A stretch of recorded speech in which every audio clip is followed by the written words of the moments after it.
Welcome back to Charles Eoghan. Welcome back to the Charles Eoghan experience. Different camera, different day. New me. The two will come back. We'll get it working eventually. Yeah. But not today. We need help. With the camera. Yeah, we'll sort it out. Okay. What's going on, man? Good week. Tell us about the week.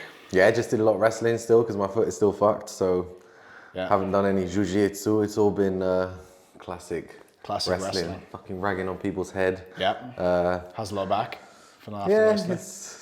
Yeah, it definitely works it after a while, but I think it's because I'm rounding my shoulders too much and I'm letting people collar tie me. So, well, it's mostly just Sylvie that collar ties me. Too heavy on the front, pressure on the back. Yeah, if you just get collar tied too much, eventually, and I see it when I'm doing it to other people as well, just collar tie clubbing them, and eventually they just crumble because their lower back hurts too much.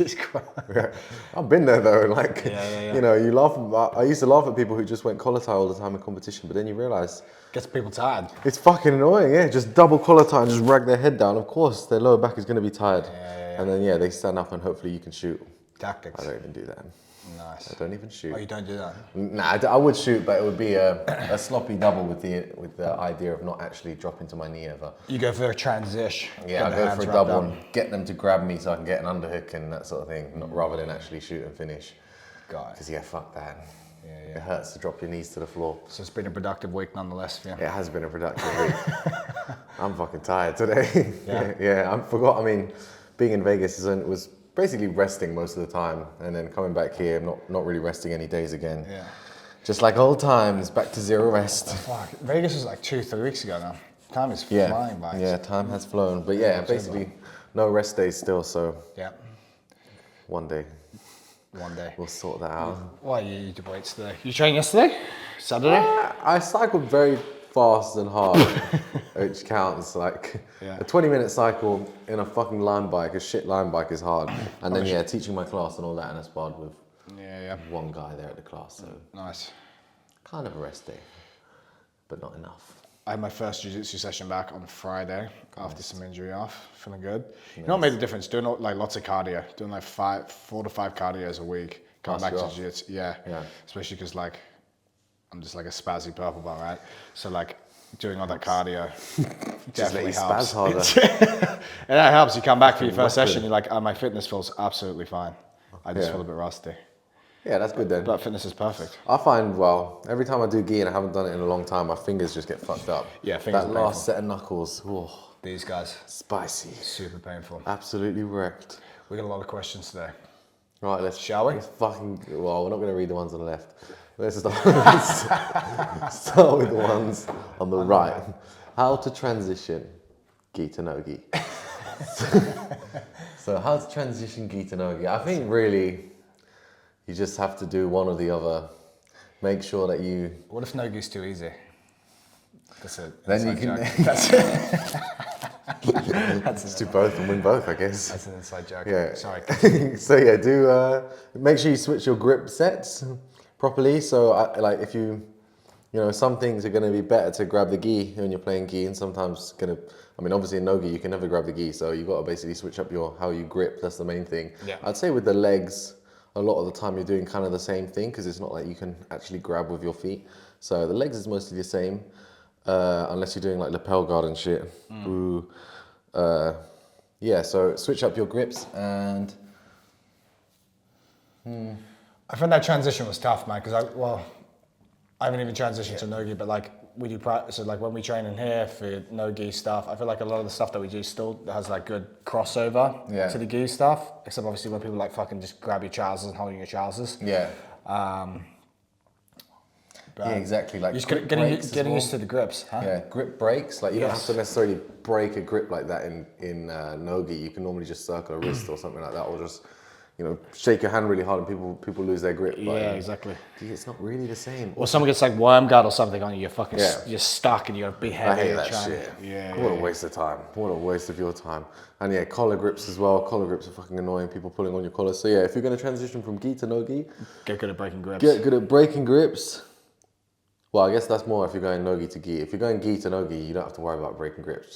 Just change how you grip. Also improve your leg locks, and also improve your timing or change your timing on moves, because the timing in no gi is going to be different. Like you can get away with more movement in one go than you could in the gi where there's friction and shit. Yeah. So yeah. Give us an example.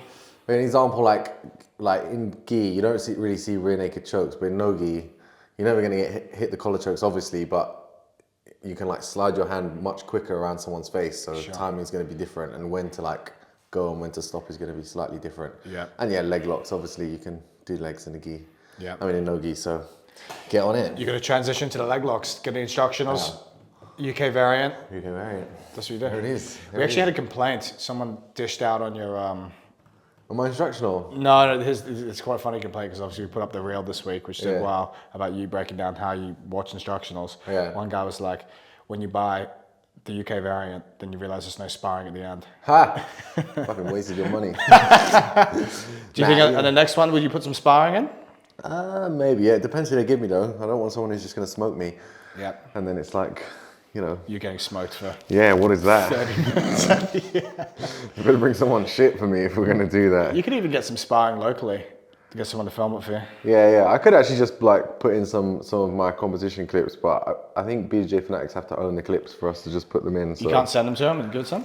I don't know. I'm just guessing. Just guessing here because, I haven't seen them like put any comp clips up like that before. Let's see. Ask so, them. Yeah. Try and get some sparring. It's a good point though. I don't do that in my, I mean, I'll do it next time, but I feel like it was a bit, I'm just going to demo all the moves today. Like, oh, sorry. I thought we were here for an actual spar, like an even roll. Sparring next time. Clearly well, not. Gordon Ryan, he'll put his clips in from... Yeah, but he's like... He owns the company, basically. Well, yeah, but also he'll spar with random people and you can basically guarantee that he's going to smoke them every time. Whereas what if they just give me some guy who's really fucking good? You'll figure it out. Yeah, we'll figure it out. Anyway. Okay, so transitioning gi to no gi, get used to the grips, get good at leg locks, watch the instructionals, do the homework, mental homework. Timing as well is different in gi to no gi. Yes. Yeah, so that's it. A main thing, just quit the gi. Just stop doing gi. What a waste of time. I would actually prefer to just do no gi only, to be honest. It's more fun. It's more fun, less laundry, fewer injuries maybe. Fewer degenerative injuries, I reckon. Potentially. It's hard to say. Fewer mashed up fingers. Yeah. Lower back injuries, I reckon, are lower in no gi because there's no collar to yank on. Yeah. And then also, you don't have to deal with people gripping as hard as they can. If you roll with like an older black belt and they're just really good at like placing their weight and they just pin you in north-south or side control and just holding onto your gi. Yeah, that as well, but I mean literally them just like, let's say a sleeve grip or a collar grip and they're just like holding as hard as they can. It's like, well, okay, but you can do that for like 3 minutes and then you literally can't grab.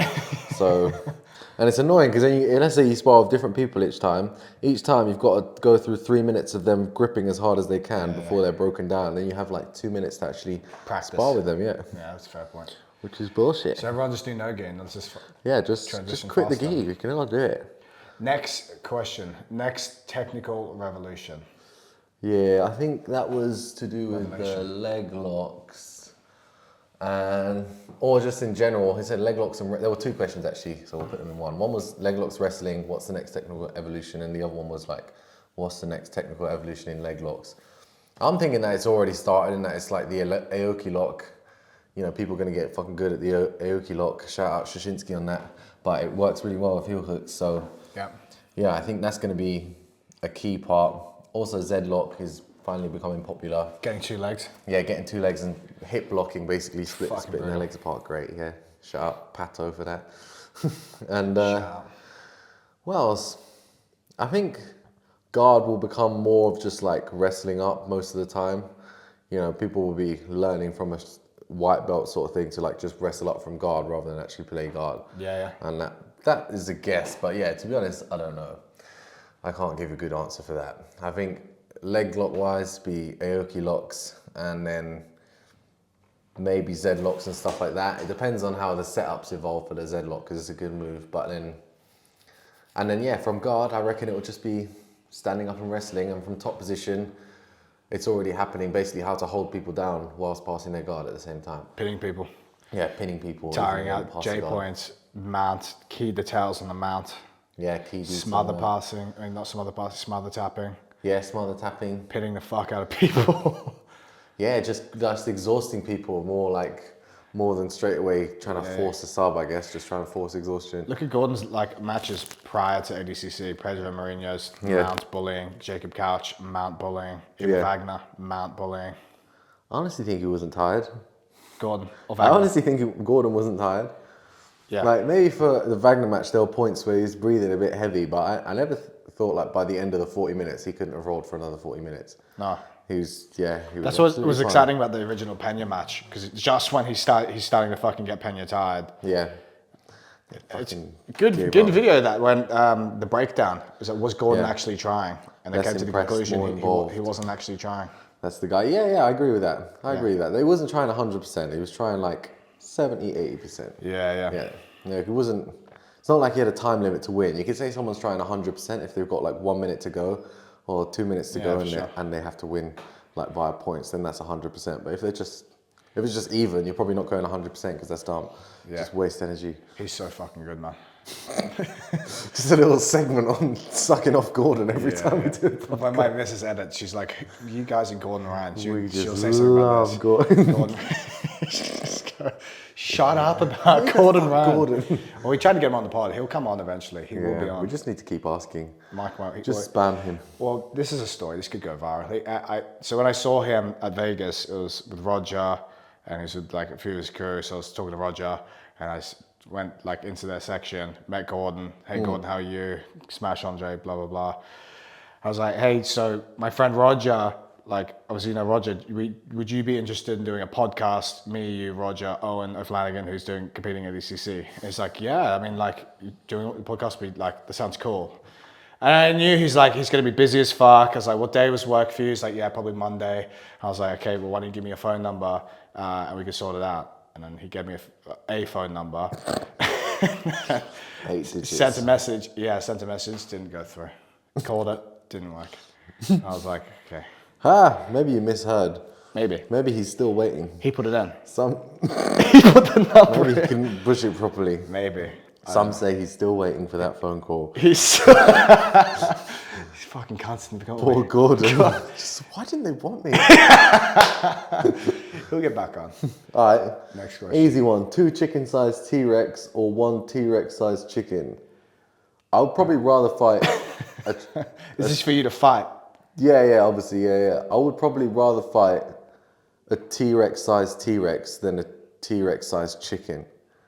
So, obviously, I'd rather fight a T-Rex-sized chicken. No, 2 chicken-sized T-Rex. Yeah, easy. You just kick them in the face. Yeah, exactly. Yeah. What kind of a question is that? Realistically, I think I'd probably rather fight a T-Rex than a T-Rex-sized chicken. Think about a chicken; they can fight with their head cut off. A chicken would fuck you up. And like the peck, when it's that big, it wouldn't kill you instantly. It would T-Rex would kill you instantly. Decapitate you. Or just like cut you in half. That's a no-brainer. Yeah, that's a no-brainer. Stupid fucking so obvious. God. All right. So let's go from one from the left. So the Christian who wrote that down, that's not the actual question. How are some skinny fuckers with, I think the original question was, how are some motherfuckers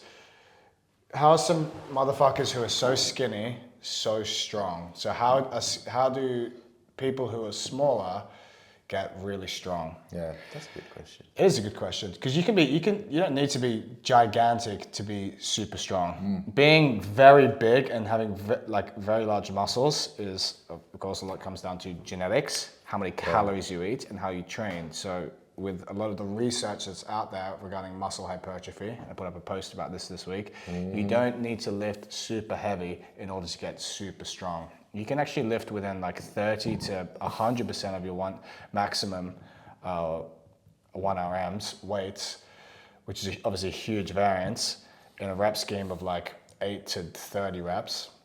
Damn. With the right intensity, like going to failure within that rep range to get swole. If you finish a workout, you're feeling super pumped, eating the right amount of protein, eating the right amount of calories in order to gain muscle, you can do so. So that's how you get super strong. Now super jacked. Now for the super strong part, you need to lift heavy shit. So at minimum, you need to be at least calorie maintenance. Yeah. So eating at least. Otherwise, you get too big. And you won't be skinny anymore. Yeah, exactly. Exactly. If you eat too much, you're just you're gonna get super jacked. So eating at least at the calorie maintenance, obviously making sure that you're eating enough protein, but a lot of strength comes from like good lifting technique and also like training for years on end. So like you can get like elite level powerlifters, like that's why people in the Olympics who are like some of the females who are like 54 kilos lifting triple body weight. Strong. Because you can eat at a certain calorie maintenance, perfect technique. Also, you need to be like genetically gifted to get very strong, so have good fast twitch muscle fibers. Even if you are relatively slow twitch, with the right program and being consistent to the right program and having all your lifts with good technique, you will get very strong. Nice. But yeah, so the main, what were you gonna say? I was just saying, so basically the difference is that you're in a calorie, the amount of calories and how you train. Yeah. Yeah. If you want to get fucking big and swole, you need to eat in a slight calorie surplus, which is like 500 calories extra daily. That's a surplus. So in order to get like super jacked, you don't need to eat like an extra 1,000 to 2,000 calories per day. It just needs to be whatever your maintenance calories is, taking into account your activity level, the amount you exercise, all those different factors of which your calorie burning intake or your calorie burn is per day. Eat 500 calories above that. Day to day, week to week, consistently, whilst lifting weights, whilst doing things that make you strong, you'll get swole. It's fucking simple. And then in order to keep getting stronger and stronger, you need to refine your technique and also have a program that would dictate you getting stronger. So like around like squats, deadlifts, bench, doing all the right exercises. And high weight and low rep. Yeah, high weight, low rep, because that's how you get fucking strong. Yeah. So say like you do like 5 sets of fives, 3 sets of fives. Yeah, so just get ridiculous. Exactly. When it comes to strength training, it's preferred to lift low repetitions, higher intensity. Huh? Would you say it's more risky to strength train than to hypertrophy train? Yeah. For sure. Yeah, it comes lifting really heavy shit comes at a risk of injury, for sure. Like if you're squatting up to like 180, 200 kgs, there is a big risk of injury there. Yeah. And it also depends relatively how fucking strong you are, but to a point, like 200 kgs is 200 fucking kgs. Even if you're an elite level powerlifter, that's still fucking heavy and that's still very taxing on your body. Yeah. One wrong move and you're... Yeah, one wrong base and you fuck yourself. That's not to say don't lift super heavy, but just be mindful of that. The fatigue, the systemic fatigue that's going to have on your nervous system and your muscles and what that looks like for the rest of your training week. Yeah. So for a jiu-jitsu athlete, like lifting fucking heavy weights and then having to go do like hard jiu-jitsu for the rest of the week may not be conducive to your best results. The skinny, strong people are normally pretty old, aren't they? Because it takes time to build that fucking elite level strength. Anecdotally, if someone's like 18 and they're skinny, they tend not to be really strong, but it could be they're like 45. Everyone says, oh, they're wiry. They're wiry, because they've been lifting their whole life basically and just not eating. And they're just eating at calorie maintenance, and they've just built up that strength that takes time to build. Would you say eating more calories would make you increase strength at a faster rate? It'll help you increase muscle for sure. Strength, not necessarily. Like eating at a calorie maintenance, you will get strong with the right program. Eating at a calorie surplus, it will be more conducive for muscle building. So if you want to cut weight, you could cut the reps and just increase the weight, and then cut the amount of food you eat as well. Exactly. Yeah. So if you're trying to lose weight, you're better off doing a higher rep program, because to lift heavy things requires a lot of energy from your muscles. A lower rep program. Yeah, rep, like doing a heavy strength program. It requires a lot of energy from your muscles, your nervous system. Coming into that in a calorie deficit, you're already like, fuck, how am I gonna get this fucking 200? You're tired. You're like, how the fuck am I gonna get this up? Whereas if you're in a calorie deficit, you're better off just doing high rep, getting a really nice pump, feeling swole when you leave the session. That's more conducive to retaining muscle mass and still gaining some strength. Yeah, okay. Yeah, because you can still get strong. Better off if you've eaten more, basically. Exactly, because you need to fucking get it. You need to fire up before you do heavy strength work. Weight categories. Yeah. Fucking weight. Actually, one other point I wanted to touch on this week was people asking questions about weights training before jiu-jitsu training. I put out a post or a story being like, you have to do jiu-jitsu training first, which is like, I still think it's true. However, if your diary doesn't allow you to do jiu-jitsu first, like let's say you do a weight session in the morning, jiu-jitsu session in the evening, that is absolutely fine. Yeah. My reference is more so like very close timing together. So it's like if you were to do a heavy weight session, you can go immediately into a jiu-jitsu session, you're gonna be compromised. Yeah. That's not ideal. You won't even know how you're compromised as well. Yeah, you'd just be might fucking feel tired. all right, and then suddenly, bah. Yeah, you're tired. Your decision making goes down. It's not the best environment to do jiu-jitsu in. However, if you do weightlifting in the AM, jiu-jitsu in the PM, that is absolutely fine because you've had time to recover from that session. You've got meals in, you're replenished. You should feel good, ready to go. I feel at the most risk when I don't actually let's say I've cooled down from one session and I'm kind of a bit numb after the session. Yeah. Or you're not pretty pain free, and then you start sparring again. Then you start to notice everything that's actually hurt. Wrong. Yeah, that's when I'm most likely to get injured. Yeah. And that's like Thursday evening, jiu-jitsu, weights, and then jiu-jitsu again. jiu-jitsu again, and that last jiu-jitsu session is risky. You're just fucking everything I do. Stepping on glass in a room. The white belts are glass. You gotta be careful in that class, man. I just stopped sparring there. Fuck that. Yeah, so just keep that in mind. Like if you spread the weight session and the jiu-jitsu session out. Make sure you have at least I would say 3 to 6 hours between. Yeah, minimum. Yeah. We get about 2. Minimum. Minimum. We try. All right. Next question. How do you do social media and stay sane? How do I maintain my social media? I actually enjoy it. So to some extent, actually, some of the things people message me are just an absolute waste of my time. To me. It's like reading someone else's diary, and I just like a 45-year-old man's diary, and I just don't give a fuck. Sorry, but some of it is funny, and the stories are funny, Send voice notes back.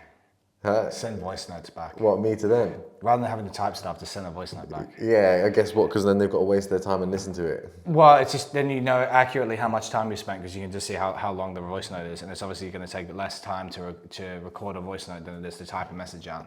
Yeah, fair. It depends how long the message is, though. If I can't be fucked, it's going to be like, like, basically. How do you stay sane? So what I have to do as well is not constantly maintain it. Like I won't always be on my phone now. I'll just, because there's no point, like I can answer a message and then, okay, I've got 0 messages and then 2 more people message me and I answer those 2 back and then 3 more people message me. So now I'll just let them build up and then at one point in the evening I'll go, all right, I'm going to spend 25, 30 minutes just answering all the messages. Nice. And then people message you back and I'm just like, fuck that. I'm just going to wait a bit before I message them back again. Designated time periods. Also, I have to prioritize who I actually message back because a lot of them is just chat, spam. And so not spam, but basically not conducive to making me money or getting better jiu-jitsu. So it's got to go to the bottom of the pile and then shit post. By then I'm normally just on like 1 or 2 word replies. Yeah.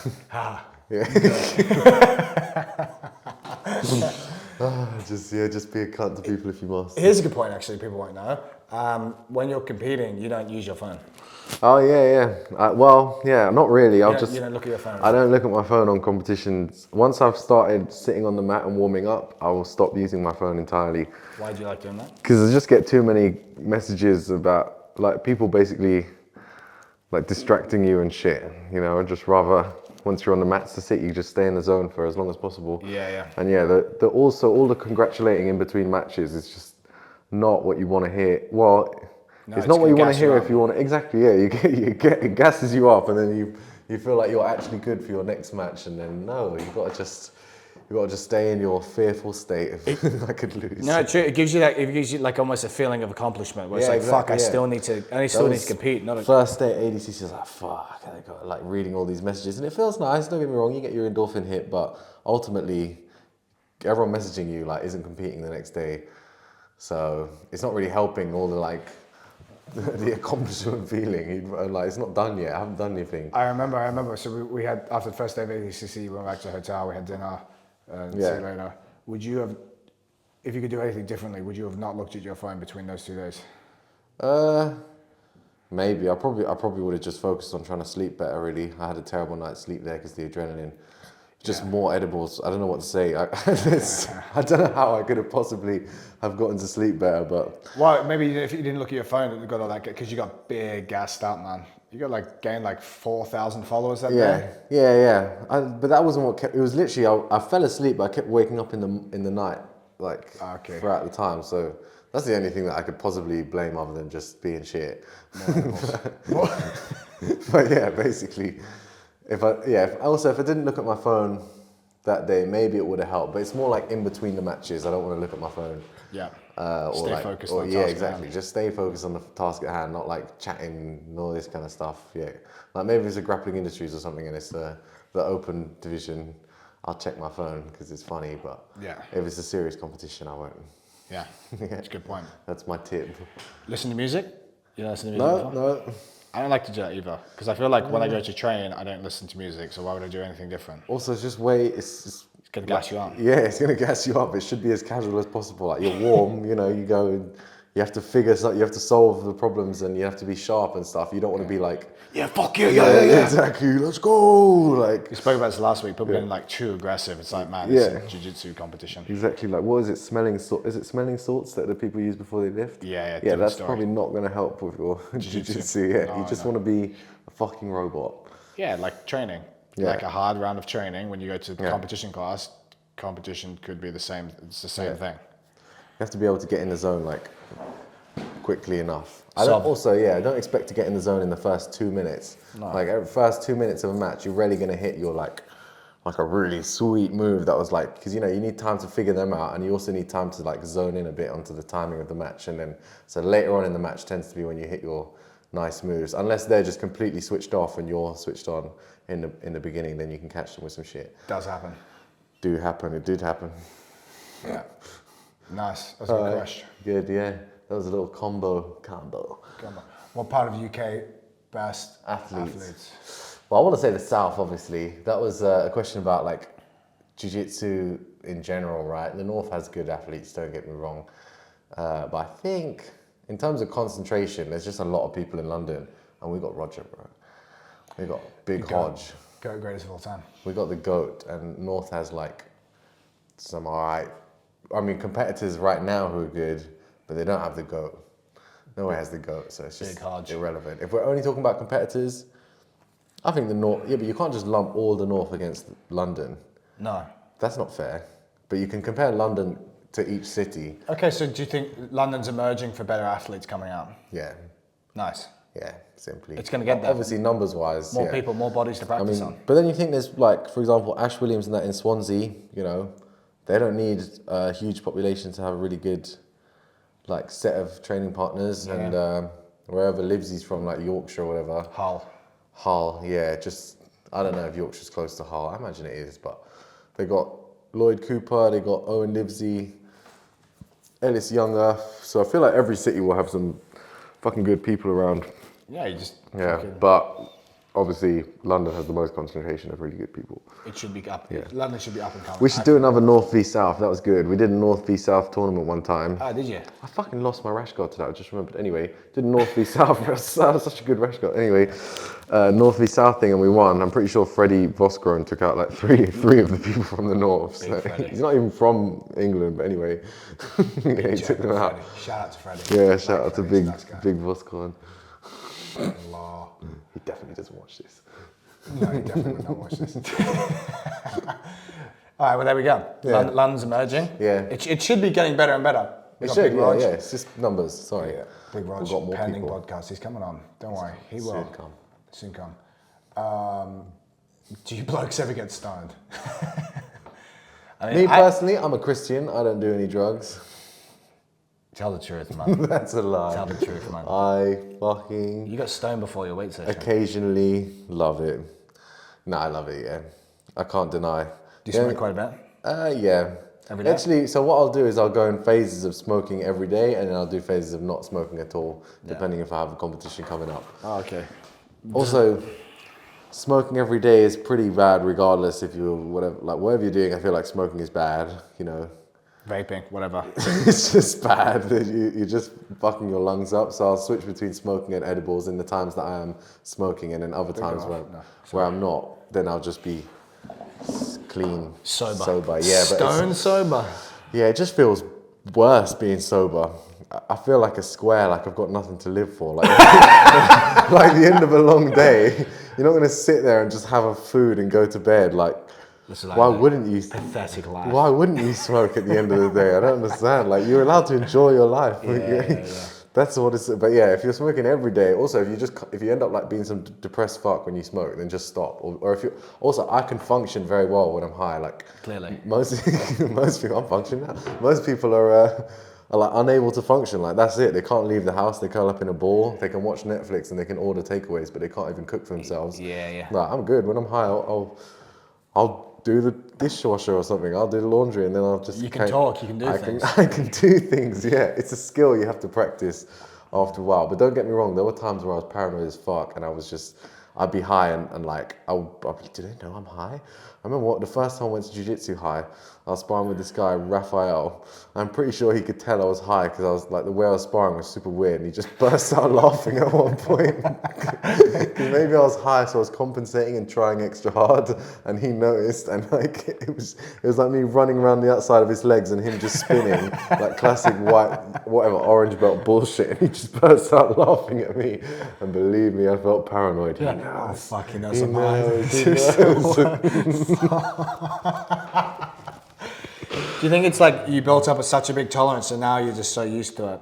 Yeah, but it's also like you actually being used to it. Even if I took time off and I had a tolerance break, so called, if I came back and I got ridiculously high and I hadn't tolerated it, I'd still be able to handle it better because I'm familiar with it. Exactly, being familiar with it. Yeah, I'm familiar rather than tolerant. I don't smoke weed that often. I do enjoy the fuck out of it though. But I usually get like lost or I feel like, wow, we smoked quite a bit of weed in LA and I got lost in my hotel room.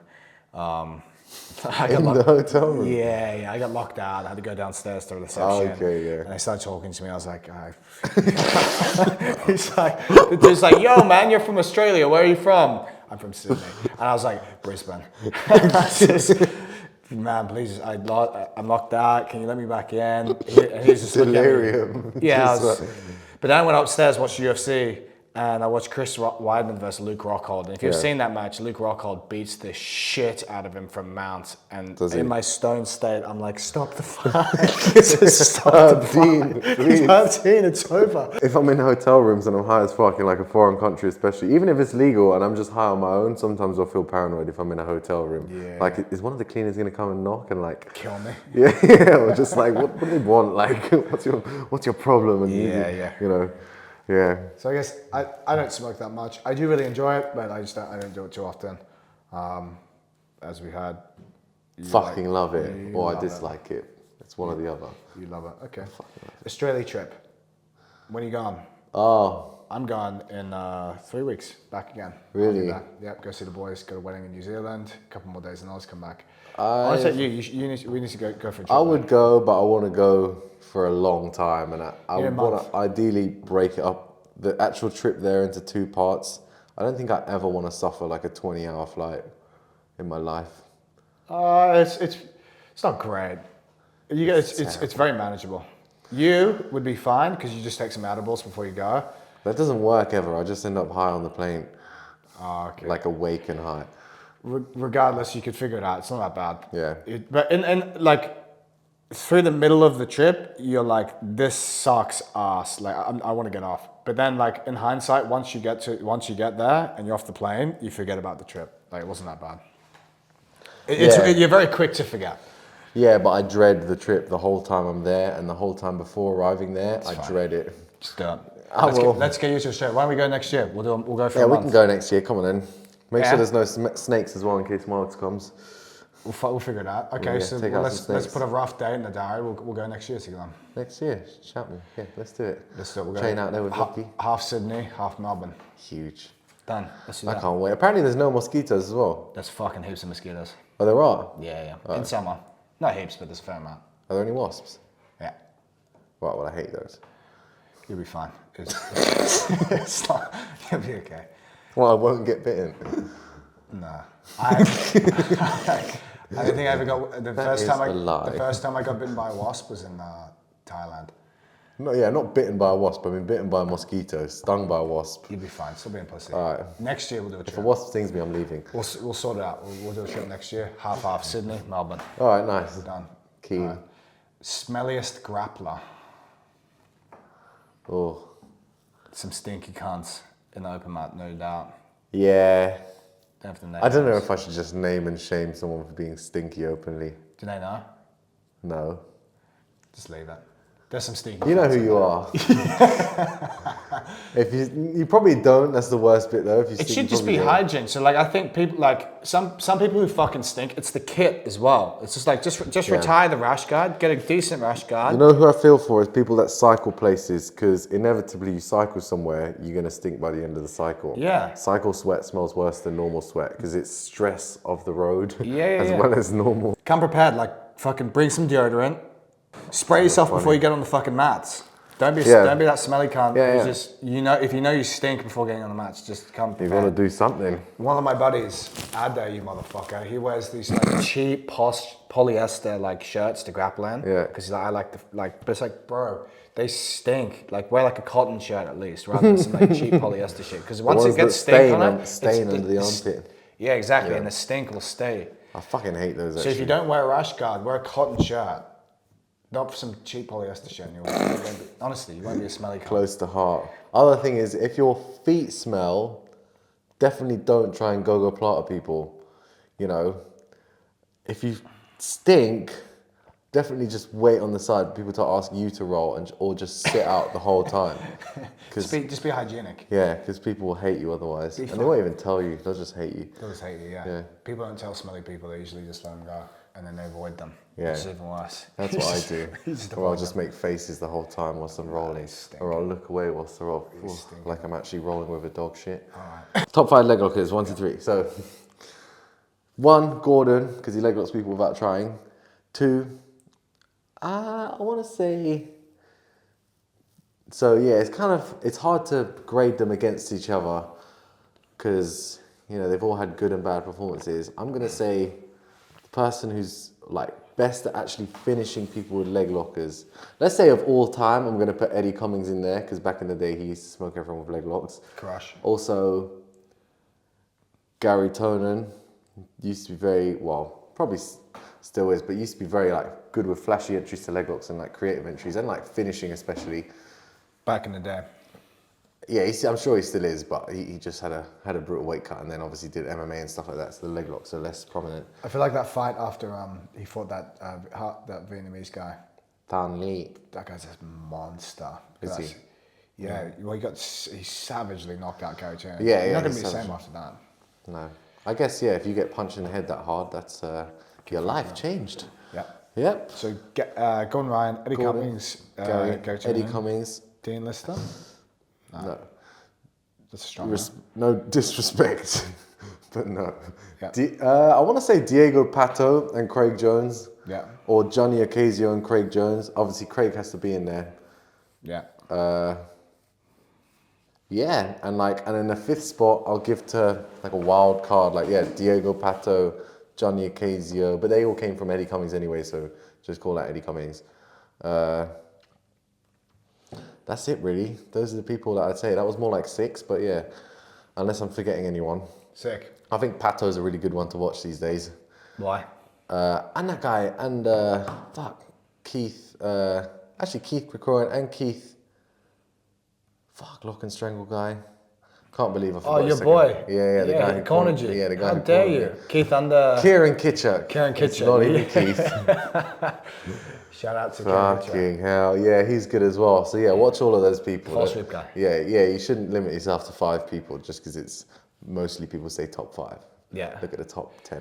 Top 10. Yeah, there you go. Nice. Yeah, Keith Krikorian, Kieran Kitcher. Oh, Jason Rao. Forgot about Jason Rao. Sorry, Jason. You had some good rounds on him in yeah, Boston. I use a lot of his stuff. So yeah, Jason Rao, and I trust him wholeheartedly with his assessment of moves and stuff like that. So yeah, if you can get Jason Rao's Patreon, I think it's like 20 quid a month or something like that. Jump on that. I was paying for a while. Well, yeah. Didn't use it enough. I would have One of used those it. things you get in these things. Should have used it.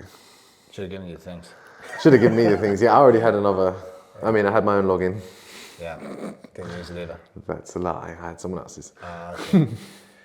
Bodylock defense. Bodylock defense. So, other than like sumigation, just butterfly sweeping people over the top, going to like reverse Z guard or Z guard, if you will, and like getting the lat grip on the top, and then you can look to heist and stand up.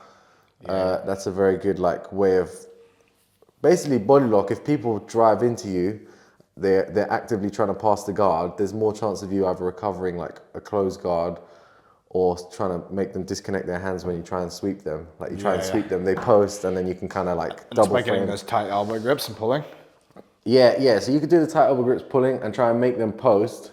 And then once they post, they try and reconnect their hands. You can like double elbow post on their arm hit like this. Or if you can get your like shoulders under their shoulder, you can definitely switch them from a body lock to a head and arm sort of grip, which sometimes in the transition you can escape it. Nice, you can get stuck on your knees back in. Yeah, so like it's like if someone body locks you from in front, or if they're behind you, say, and you're wrestling. Okay. If you want to kind of face them, you want to dip your shoulder like back under them so you can spin a bit more freely.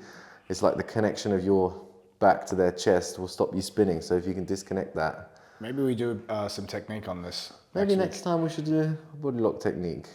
That's a good one. We could ask what people want to see next time. Yeah, that's actually what we'll do. That's a great shot. All right, cool. What did we do today? What did you do today? We did we'll see it on YouTube anyway. Drag from half butterfly. That'll be on YouTube. Tune in. You can tune into that. Tune in. Just the tip. Just the tip. Here's a question. Do gyms with soft mats have less injuries? Fewer. And no. I mean, you need some metrics to figure that out. I don't know. I'd say, yeah, because if the mat's too soft, you can almost also get injured, can't you? Ankle rolling. Yeah, like rolling, yeah, just being less stable on the mat because it's too soft. But I guess if it's a hard floor, you can basically guarantee more like bursitis and stuff like that. Yeah, impact injuries. I think the best is like pretty fresh tatami mats. Like proper judo mats. Fuji mats. Yeah, one of those. Like if you get ones that are too old, they start becoming fucking like hard from being actually like squashed together so many times. Yeah. And then the ones, like anything that's like a tarpaulin, I find shit, right? Fucking bunches up, gets like sticky and also, shit. Also anything that's too soft, if you post your elbow into it, your elbow will sink in and all the pressure will go right to the tip of your elbow and you get bursitis. Yeah. So that's actually a good question. Yeah, that's the worst thing. When you post your elbow and you just sink in. It happens in bed as well. If you just change your position in bed and you just put your elbow down, you fucking right on the bursa. You need to get an elite mattress, Temper. Yeah. I'll do it when I buy my own house. I'm not buying someone else a mattress. Yeah, take it with you. It's more effort though. Yeah, exactly. Yeah, fuck that. That's bringing it around. Temper mattress. It's fucking good. What's it called? Temper? Temper, yeah. It's how's it spelled? TEMPER. TEMPER. Okay, yeah. It's fucking good, man. Sounds good. Memory foam cushions as well. Yeah. Super king. It's called Temper Elite, and it is elite. Elite. Temper Elite. It's elite sleeping. It is so good. Yeah. I recommend you check them out. If you have the blackout blinds though, plus that mattress, it might be harder to get up in the morning. No, it is. It is. And plus the Temper Elite cushions. And pillows. Should we get paid for this? You guys are getting paid. Shout out to Temper. They ain't cheap, but it's worth it. All right. Here's an interesting question. Have you used jits in real life? Yeah. Yeah, not that I needed to, but you're pretty chill. I can't imagine too many people. You got fucked up ears as well. Yeah. Trying to hassle you. Do you get hassled a lot? No one tries to hassle me ever. I don't really it would be if you're drunk, right, in the club, and like I don't really go to clubs that much anymore. I'm like 26. I feel a bit like a nonce going to the club at the moment. But back in uni, you're also in a relationship as well. I'm also in a relationship. Yeah, but even like we could both go to the club together. It wouldn't make it like dishonest, but it's just like I just can't be fucked going to the club. Like, I feel like it's my perspective. If like me and the missus, we go to a club together, it's like, what the fuck are we doing here? Yeah, like if I'm in a club, to go like, club is a single person thing to do. You're trying to go in there, or you just have to be really drunk. Yeah. Like think about it. I've never enjoyed a club sober. No, you won't, because people are bumping into you as fuck. Yeah, exactly. I want to be that. I don't want to be I don't want to. Yeah, you have to be fucked up, and then a club is a great place. Like, it's a perfect playground, but you have to be like, don't pretend you can enjoy it sober. You're just ruining everyone else's good time. True, because you're like that weird guy sober. Exactly. Why have you got 20/20 memory? Why have you got 20? Everyone else is fucked up, and you're here just remembering things and noting them down. Just like, buddy. Join the crew, just get shit Exactly. faced. Just get shit faced like the rest of us. Nothing's that important. But have you used jits in real life? So yeah, following on from that, yes, but didn't need to. Just like random people in club, like, oh, you want to fight? Like some Irish guy in Cardiff, just walking around the smoking area, and he said he was a bare knuckle gypsy boxing champion, basically Tyson Fury. So yeah, but I was super pissed. So I just hugged him, and then I just fell over and landed him out, and then I slapped him like 3 or 4 times. I was like, do you want to carry on? He was like, no, and I was like, all right, cool. And then we stood up, and he wanted to go again, and I was like, well, no. That's pretty. It was very tame. I haven't needed to like actually. Well, one time I choked a guy out as well because he was getting angry with his friend. Oh wow! And yeah, he dropped like a fat sack of potatoes. He's got a rap video on YouTube as well. Nino Brown, if you can find him. Choked unconscious. Yeah, choked unconscious, and he lifted his neck up as I rear naked choked him as well. I was like, you have no idea, do you, buddy? And that's the application of jitsu. Folly. And he went to sleep so fast, like I wasn't ready for it. And he's like super fat guy, so he just started falling back on me, and I was like, well, I'm not falling over with him on me. The ground might be dirty, so I just sort of moved out the way, and he just fell backwards. Yeah. And yeah, his head hit the floor. Ooh. Yeah, not badly, but you know, I was like, ooh. Yeah. Anyway, he's asleep. He won't know. He needed to be restrained. Yeah, and then he started to like punch the air really wildly and was like swearing in his sleep. It's pretty nuts seeing that. He just choked someone out, and they're like, fuck, punch in the air like in front of them. Really turn him off. Yeah. Switch him off. Yeah. Damn. Yeah, that was hilarious. No, I don't look at roadmen.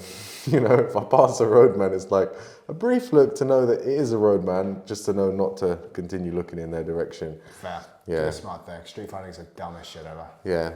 It's so dumb. Unless you're a roadman. Unless you have a big Rambo knife, then... Different story. Knock yourself out. That's a different story. Jits and that. Nah. Have you ever used jits in real life? No, I mean, I used to do a lot of Thai boxing. Okay, yes, that's easy. Easy to just punch people. Yeah, when I was a kid, we had some silly stuff, yeah. Some brawls, stupid stuff as kids. Next question. Clean versus dirty bulk for muscle gain. Yeah, I kind of answered this earlier in the podcast. Clean bulk versus dirty bulk.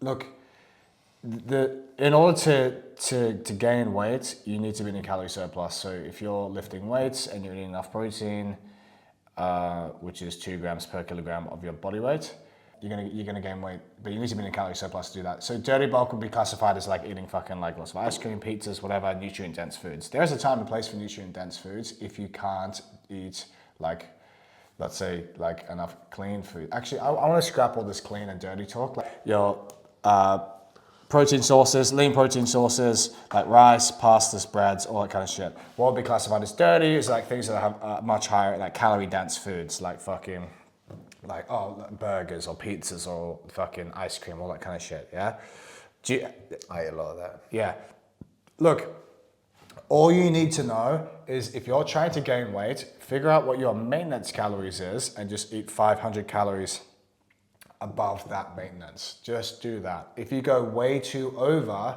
let's say you're doing 1,000 to 1,500 calories, which is easy to do over your maintenance calories, if you keep doing that for an extended period of time, you'll gain weight very quickly and you'll most likely get fatter than you hoped than you want to be. Yeah? Facts. Then you'll be like, fuck. Then you'll look smaller because you'll be less defined. Exactly. You look small. You look like you'll look worse because you're fatter. 500 calories surplus, do that for a period of 8 weeks with really good training, like really high protein intake. You'll gradually put on weight and you'll gradually build muscle. Yeah, and you can get to a point where you're like, okay, I'm heavy enough now, and maybe now I want to cut down again. So then you go through a period of a calorie deficit or maybe maintain where that's at. But if you go way too over in your calories in a surplus, you'll gain more weight than you expected, thus getting fat. So would you say if you ate the same amount of calories, but one was clean food, i.e. food that isn't processed or whatever, how is that going to benefit you more? You just more healthy in general? Yeah, look, you're gonna need to eat a certain amount of vegetables and a certain amount of fiber. Yeah. So if you're just eating like, let's call it all dirty food, you're probably gonna feel pretty shit. Let's be honest, like, because it's gonna be very oily. It's gonna have low amounts of fiber. It's probably gonna block you up or give you fucking diarrhea very quickly, and you feel like shit. Yeah. Whereas if you're eating good quality food with a large amount of micronutrients with lots of fiber in it as well, you can add like ice cream and all that shit to it as you please, but make sure that you are eating enough like foods that contain like micronutrients and fiber, as well as hitting your protein target, and you'll be good. That's it. That's all. That's it. If you then also just figure out what foods make you feel good and what foods make you feel shit. Yeah. Some foods will make you feel shit. You need to figure out which ones. Don't eat those foods. Easy one. All right. Easy. Fourth sweep, Eoghan versus Craig Jones. Well, I saw Craig Jones put a video up correcting his fourth sweep from his match with Merrick. Yeah, false sweep accusations, but it is the DVD. But yeah, he put up a little YouTube video correcting his thing with Merrick Ali, and he was basically doing it the same way as I was doing it, but I don't know, like after I trained with Sylvie, so he was going like some elbow to elbow grip, and then that like forces the knee to stay bent, but it doesn't fall, like, I don't know, if you try it on Sylvie, Jacob Couch tried it on Sylvie, for example, and Sylvie just straightened his leg anyway. So the point of the full sweep, right, you hook your leg through, you kick their weight onto their far leg, so when you get a really deep grip on the leg you want to full sweep against, it's hard for them to weight it and keep it straight. You know, it's easier for them to keep the leg straight if there's weight going through it. So you tip their weight off of it and then bend it. But Sylvia straightened his leg. But for Sylvia, he balances, he clears the inside foot very easily, and then he's able to straighten his leg, and you're left like floating off the floor, like hanging onto his leg for dear life, but you're not getting anywhere. Yeah. You've got nothing to pry his leg off with. So I'm thinking now that the way the lighter weights do it is actually better. Like they throw in a hook, then maybe they secure a grip once they've got the off balance and start to invert. And once they've inverted all the way through, then they'll clear the toes from behind their leg if they still need to. Right. This might just be, like if you haven't done a full sweep before, that was just a waste of a minute. If you have done it, that might be some helpful info. Who do you recommend watching? Who's a smaller guy that's got good full sweeps? Yeah, Kieran Kitchuk, Diego Pato as probably one of the best, and Craig Jones. And yeah, I'll be doing another instructional BJJ Fanatics, and I'll put my thoughts on it if you can wait for that. Nice. And I'll try and put some sparring in. Amazing. Yeah. Is that everything? That's everything. That's all the questions this is today. Probably one of our longest podcasts so far. Maybe actually, I think we did one for 53 minutes. Where it looks like we're at 50 minutes here. Nice. Which is a solid podcast. Yeah, smashed it. All right then. It's been a lazy Sunday. It hasn't been that lazy, but... It's been an event today. Yeah. Well, we started at 12. It's now 4:15. Hit some PBs though. PBs on the bench. Yeah. 480. It's 4:15. Oh my God. Yeah. The art exhibition. So good. I gotta go. I gotta go. Any closing thoughts? No, just buy my instructional. I thank you everyone who bought my instructional. I made much more money this month than last. Nice. And just keep it coming. Ways to support the podcast. Remember, if you're watching us on YouTube, please like and subscribe to our channel. If you're listening to this on Spotify, please rate the podcast, share with your friends. And if you like, share on Instagram and tag us. And a shout out to our sponsors, my sponsors. Yes. No Faff Marketing, Brain Clothing, Frank's Battle Soaps, Rolls and Rehab, Charles Allen Price. I'm sitting right here. Yeah. This week, actually, we had a complete stranger come up to me in the gym and be like, "Look, my friend and I, we listened to your podcast." I was like, "Wow, that's so weird, so sick." So yeah, if you see us in the streets, shout out to us. Yeah, not me though. No, don't fucking talk to me, guys. Thanks again for listening. Make sure you like, subscribe, rate the podcast.